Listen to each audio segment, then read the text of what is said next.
guys, we're going to use mics today, so please raise your hand if you have a question.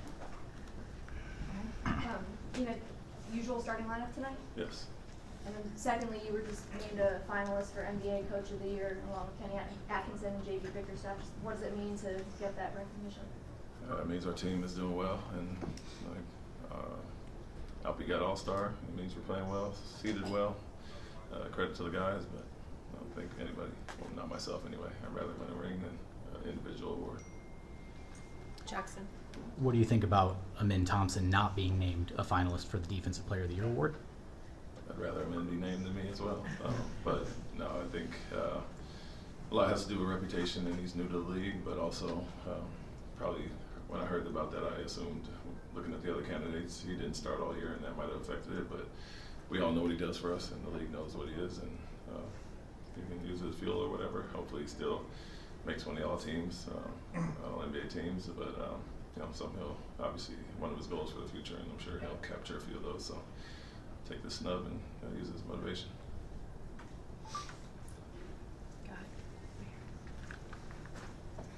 Ime, with so many guys that haven't played in the playoffs, is there anything you have to protect against or coach against or anything like that, or just the same old?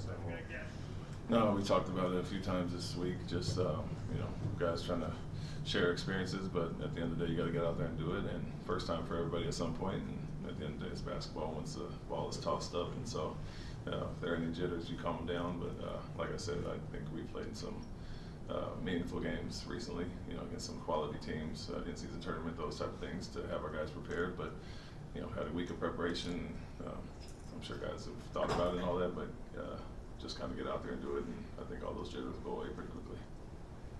Jimmy Butler, when he took 7 shots against you guys the last game, in the last 2 games, I think he's taken at least 20. It seems like he's kind of ratcheted up his aggressiveness.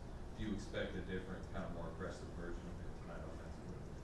Yeah, I would say so. I think the last 2 games obviously were to stay out of the play-in and then to advance out of the play-in, and so as always, he ramps it up in the playoffs. I've seen him quite a few times in the playoff series, and saves his best for that time, and so first game at home, our first game, obviously coming off of a victory we had over them not too long ago. I think he's going to be more aggressive, and that's what he's done recently. Obviously, get to the free throw line, hunting mismatches and those type of things, but taking some pressure off Curry and knowing the importance of him facilitating the scoring, he's going to obviously come out much more aggressive and get more shots up today. Vanessa. Your entire team's confidence has never wavered, and that includes your young guys. What have you liked about their confidence and they're not afraid this entire season? Yeah, I mean, it goes back to last year. I think the whole thing was to compete and change the perception around the league, and with the opponents that come in and play us, we did that, and so from there they saw the results, and we wanted to take another step this year, and we have, and so beating quality teams, playing up to that level has given them confidence. Finishing where we did has given them confidence, and then obviously in the season having a chance to rest and all that. But right before that, we played those high-level, meaningful games as well to clinch that spot. And so, just more of the same. I think our guys are pretty fearless, go about it the way we do, which is with physicality, aggressiveness, and that mindset on both ends. And so I like about our group. The veterans rubbed off on the young guys, but the young guys have that confidence swagger from day one. When you were coaching in San Antonio in the playoffs, what was the most valuable thing that you learned about coaching in the playoffs specifically? And then when you became a head coach, was there anything new or specific to doing it as a head coach that you learned? Consistency wins, and if you can get your guys to do that, you give yourself a great chance, but that's no different from the regular season either. It is a game of adjustments and a series of adjustments in the playoffs, and you have to be ready for A, B, C, D, whatever the team throws at you. You have to have response for that, and so not a whole lot of difference in my opinion. The physicality gets ratcheted up, the intensity and all the meaningful possessions and all those things, but I think we do that anyway, so we don't have to change who we are throughout the year. But for myself, it's kind of how I approach it every game, and I'm a guy that will tweak things and move things around and not just stay the same, and so it's nothing different for me. Right. Steve Kerr said that Amin Thompson learned the NBA nuances offensively and defensively really quick. When did you start to see him be able to adapt to this game?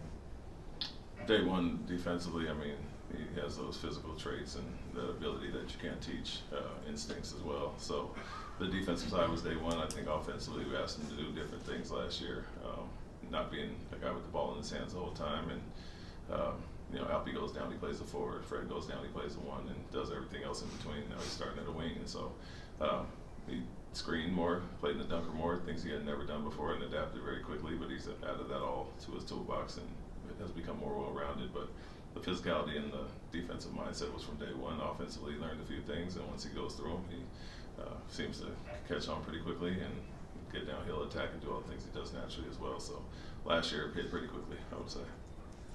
Michael? Is there anything about that finals against Golden State when you were in Boston that you find instructive now when you're defending Steph Curry?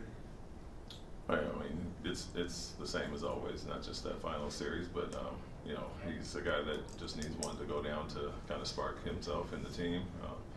I would say the experience, and you know, we've had quite a few battles with him 5 times this year, so our guys have seen it. But his experience and the overall experience and corporate knowledge of their team and how they hunt shots for him and those things, you know, I obviously witnessed firsthand, not just in Boston, but over the years in San Antonio, playing against those guys many times. But yeah, it's nothing new for me. I think our guys have seen it quite a few times this year, and we had some good battles with them last year, and so kind of got over that hurdle of not beating them for a while, and beat them in meaningful games this year.